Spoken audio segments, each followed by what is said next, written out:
আমি আবারও আপনাদের সম্মুখে আসলাম রমজান মাসের কিছু ফাজাইলের বিষয়, ফজিলতের বিষয়। যে আমরা যদি রোজা কায়েম করি তাহলে আপনার আমার জন্য হাদিয়া কি হতে পারে, পুরস্কার কি হতে পারে আল্লাহ রব্বুল আলামিনের কাছে। অল্প টাইমের মধ্যে আমি ইনশাল্লাহ কয়েক কথা আমি আপনাদেরকে তুলে ধরব। আমার ফলোয়ার্স বাইরে আপনারা সবাই ইনশাল্লাহ দেখবেন, সাবস্ক্রাইব করে দিবেন, কমেন্ট করবেন ইনশাল্লাহ আপনাদের যেরকম মন্তব্য আছে। সর্বপ্রথম হয়েছে যে কোনো মানুষ যদি আল্লাহকে রাজি খুশি করতে পারে, পূর্ণ রোজাকে যদি আদায় করতে পারে, মানুষকে যখন জান্নাতে দেওয়া হবো। আমরা সবাই জানি যে জান্নাতের 8টা দরজা থাকে।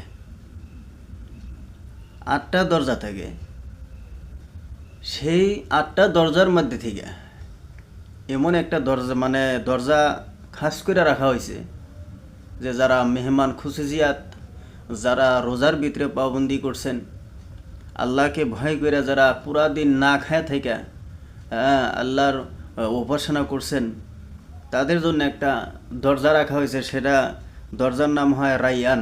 আপনারা সবাই পরাইজনেই জানেন দরজার নাম রাইয়ান বলা হয়েছে।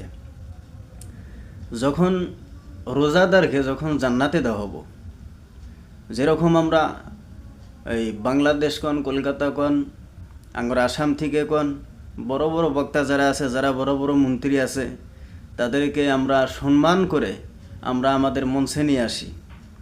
তদ্রূপ আল্লাহ রাসূল সাল্লাল্লাহু আলাইহি সাল্লাম তিনি বলছেন যে যারা রোজা থাকবে তাদেরকে ওইরকম সম্মান করে, তাদেরকে জিন্দাবাদ দিয়ে ফেরেশতারা জান্নাতের ভিতরে রাইয়ান দরজা যে যেটা আছে, যেটা জান্নাত আছে, সেই রাইয়ান জান্নাতের ভিতরে আপনাকে ইনশাআল্লাহ নিয়ে যাবেন যারা রোজারে পাবন্দি করছেন।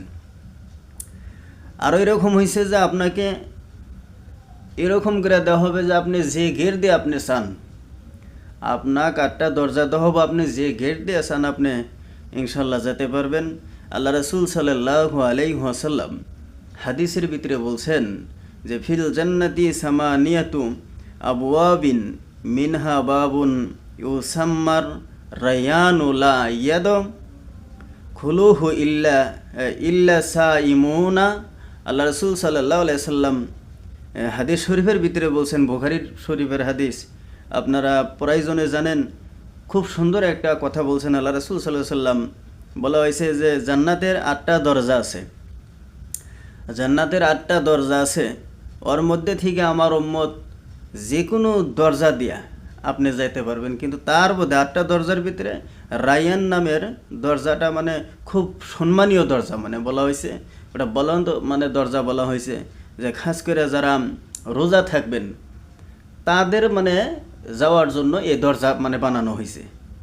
তো যারা রোজারে ইনশাল্লাহ সম্মান করবেন, কদর করবেন, ইনশাল্লাহ রোজার ভিতরে আল্লাহর কাছে কান দিবেন যে আল্লাহ আমি জীবনে যা করেছি, আগন্ত রোজা আসবো না আসবো আল্লাহ আমি জানি না, আল্লাহ তুমি আমারে মাফ করে দাও। আল্লাহ নিশ্চয় মাফ করে দিবেন। আল্লাহ বলছেন তুবু ইলাল্লাহি তাওবাতান নাসুহা, বান্দা তওবার দরজা খোলা আছে, তোমরা খালি আমার কাছে কান্না করো, আমি তোমাদের মাফ করে দিব। আল্লাহ আপনাকে আমাকে মাফ করে দিতে দেরি করে না। এই জন্য আল্লাহর কাছে নিজের গুনার মাফ চাওয়া অথবা আমার উম্মতি ভাইদের জন্য, উম্মতি মুহাম্মাদির জন্য, সমস্ত মানুষের জন্য কান্না করা যে আল্লাহ সবাইকে আল্লাহ তুমি মাফ করে দাও। আমরা অনেকজনেই মা হারাইছি, বাবা হারাইছি। রমজান মাস আসতেছে, আমরা চোখের পানি ফেলাইয়া আল্লাহর ভালোবাসা আমরা নিকট অথবা আল্লাহর আমরা ভালোবাসা হইয়া আমরা কি করি, আমাদের মা বাবার কবরও জানি আল্লাহ জানি জান্নাত বানায় দেয়, অথবা আমাদেরও জানি পূর্ণভাবে জানি ঈমান নিয়ে থাকার তৌফিক দান করে দেয়। আগন্ত রমজান আসবে না আসবে ওটা আল্লাহই ভালো জানে বাবা। এই জন্য আপনার আমার আল্লাহর কাছে দোয়া করা সবসময়। এই জন্য আমরা আশা করি যে ফেব্রুয়ারিতে আমাদের রোজা আসতেছে, আমরা পূর্ণ রোজা ইনশাল্লাহ প্রথম থেকে নিয়ে আমরা ইনশাল্লাহ আখেরি পর্যন্ত আমরা রোজা কায়েম করব। ইনশাল্লাহ আমরা বিনা ওজরে কোনো রোজা আমরা ভঙ্গন করব।